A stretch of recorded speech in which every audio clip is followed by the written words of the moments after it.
மறக்காம சர்ப்ரைஸ் பண்ணுங்க. Thank you. Well, there are various move orders within the confines of the exchange variation that white can adopt. We're going to look at one of these now, which I would dub the old main line, where white develops his pieces in very traditional fashion, allows black to play bishop g4, and then does nothing other than try to gain space and time against the supposedly cramped black position. I'm going to use the game Mortensen versus Kengis. This comes from the 1994 Moscow Olympiad to illustrate what I think black should do against this scheme. Okay, well, bishop comes out to e3. As I said, there are various ways for white to juggle with the pieces. And now Mortensen plays the relatively straightforward knight to f3. In this particular game, Kengis, who's one of the leading grandmaster exponents of the Alekhine, played bishop out to g4. This is a perfectly reasonable approach. Bishop comes out to e2. And note that in this position, black isn't threatening to take on f3, because after bishop takes f3 by white, the b7 pawn hangs. So black's got to develop his knight first. Now he definitely is threatening bishop takes f3. So b3 is the usual response. Okay, bishop comes to f6. And now white has two moves. In the game Mortensen Kengis, and this is the old main line, white castles. But white can certainly consider the move h3 first. And the main idea of this is that when black tries to transpose back into the old main line with bishop e6, theory basically discover that this is the best square for the bishop. And note, white is not threatening d5 in this position because of the hanging knight on c3. White's idea is that he wants to play knight e4 here and nab the two bishops. Well, against that, I think black should definitely stick with a tried and trusted Alekhine counter in the centre, d5, and now white enacts his idea. Knight takes f6 check, queen takes f6, and now c5, gaining space. And again, we're encountering a situation in the Alekhine where appearances are quite deceptive. It looks actually as though white is building up a pretty big advantage here with the two bishops, more space. But the fact is, you know, you can't take pawn moves back. And so, whilst white is gaining space with his pawn advances, he's also weakening his position to a certain extent. So, well, there was a game in a recent Czech team championship which went as follows. Knight came to c8. White played queen d2. Black played bishop f5. Black's basic idea in a position of this type is to try and mount pressure on the d-pawn initially. And he does this, well, you're seeing how he's doing it. He's planning to bring his bishop to e4, and then the knight on c8 comes into the game via e7, then perhaps up to f5, after which the pressure on d4 starts to build. This will be one way of handling the black position. But okay, after bishop f5, white played b4. It's rather unwise of black to allow b5 right away, so a6 is a useful move, because if white wants to play b5 after that, he's probably got to play a4 and then b5, after which black opens up a queenside file. So white castled. Black brought his knight out to e7. White went a4. And once again, it's a pretty deceptive position. This knight came to g6. b5 happened. A takes. Now we see black opening that queenside file. Okay, knight comes back to e7. And now white went g4. And, well, this move obviously has its pros and cons. Good side is it gains space. It threatens to swamp the black pieces on the king side. Downside is more weaknesses appear. This situation is quite double-edged.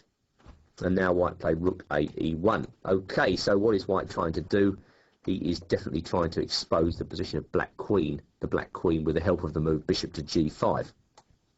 So black stopped all that lark with h6. Now I just want to take play on a little bit further, because we're now reaching the crux of the matter. And well, white probably took a look around his position and thought to himself, well, how am I going to carry this attacking plan further?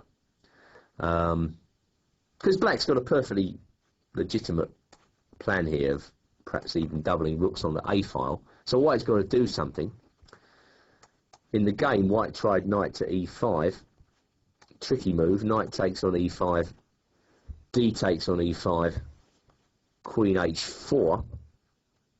King g2, obviously.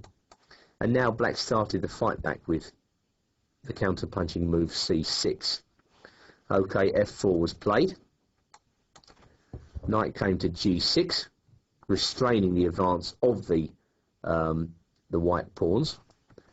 White brought his bishop to d4. Rook came down to a3 as discussed. And now in the game, white made a blunder. He played rook to f3. And this should have been catastrophic, because if black had found rook takes f3, bishop takes f3, knight takes f4 check, thanks to the hanging rook on e1, white would have been in a terrible mess. He didn't find that move. As it is, white should have chosen bishop c3, which was an obvious improvement and would certainly have led to a very tough fight here. After c takes b5, rook a1, rook f a8, rook takes a3, rook takes a3, f5, knight e7, and now queen b3. Queen to b2, sorry, which is just leading to a very complicated position. So just to summarise, the line with h3 is in a state of flux. It appears that black is doing okay. I've shown you how. A complicated position will result if white chooses this move, but well, not a position which black should actually reject out of hand. He can go into it and fight successfully. Which leads us straight back now to Mortensen-Kengis and a more common move for white, castles. Now, how should black react to that move? Okay, well, after that, black should play d5. Now, this is a key move in positions of this type. And the main idea is to put pressure on the c4 pawn and at the same time activate that knight on b6. If we just play back one move, it's a bit of a struggle to see how that knight on b6 is getting into the game. Well, d5 solves that problem. White usually pushes by, and now black brings his knight to c8.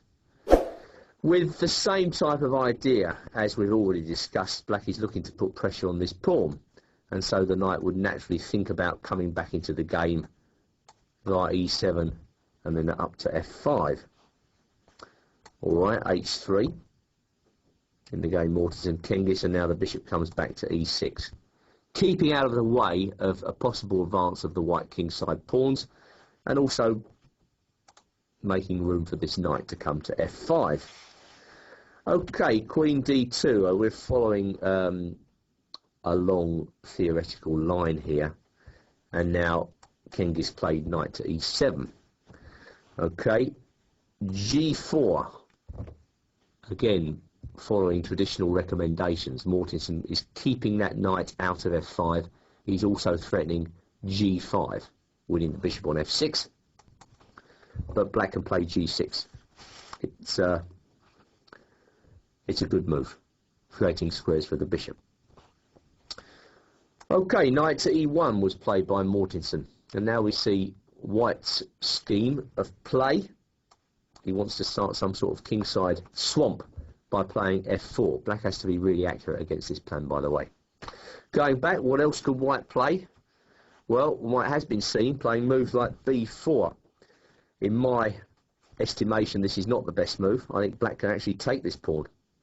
And the idea is that after rook b1, knight c6, rook takes b7. Okay, white's arguing he's taken an important black pawn here. But after that, it looks quite interesting to play knight a5. And black simply bringing his knight to c4. So that when white retreats, knight comes in, bishop takes c4, d takes c4. And now there are interesting ideas for black. You know, he's got a very strong light square bishop there. He's got the d5 square, which he can think about occupying. He's also got the interesting strike h5 in the wings, which might expose the white king. He's got queen d7 coming up. So I'm not so sure that b4, whilst it looks attractive in the first instance, is actually white's best move. Which brings us conveniently back to knight e1, and white teeing up to play the move f4. Okay, well against that, Kengis played bishop to g7. White played knight to g2. And now some much needed counterplay with b6. And what is White to do in this situation? He's probably got to take this pawn, actually. Of course, he doesn't want to do that. He'd much rather leave the pawn on c5 because it denies Black the d6 square and thus coherent development. But I think b6 is a necessary strike and gives Black good counterplay. Okay, Mortensen took on b6. And now Black's got quite an interesting choice. I mean, he could take back with the a-pawn. That would leave the pawn on c7 backward and weak. So Kengis decides to take with the c-pawn. And you could say that if a connoisseur like Kengis decides to take back with the c-pawn in this position, then, you know, it's pretty much the best move. All right, knight comes to f4.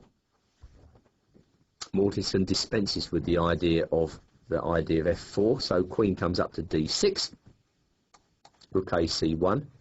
Rook a c8. Rook f d1 was played.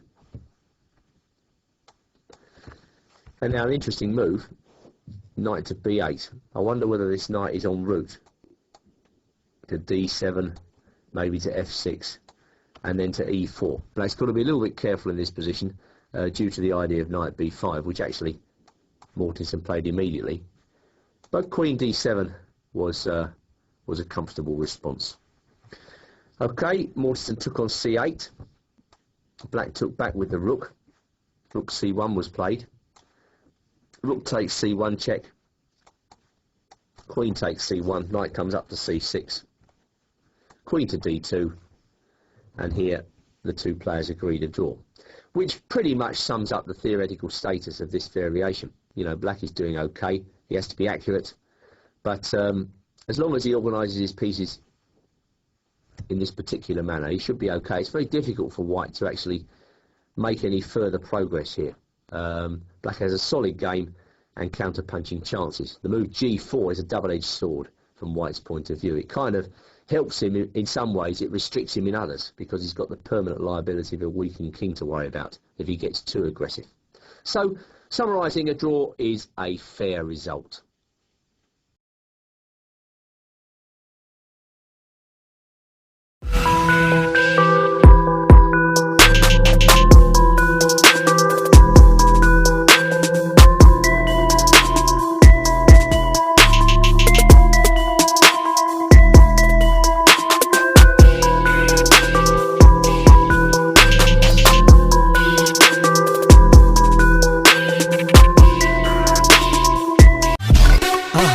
மறக்காம surprise பண்ணுங்க.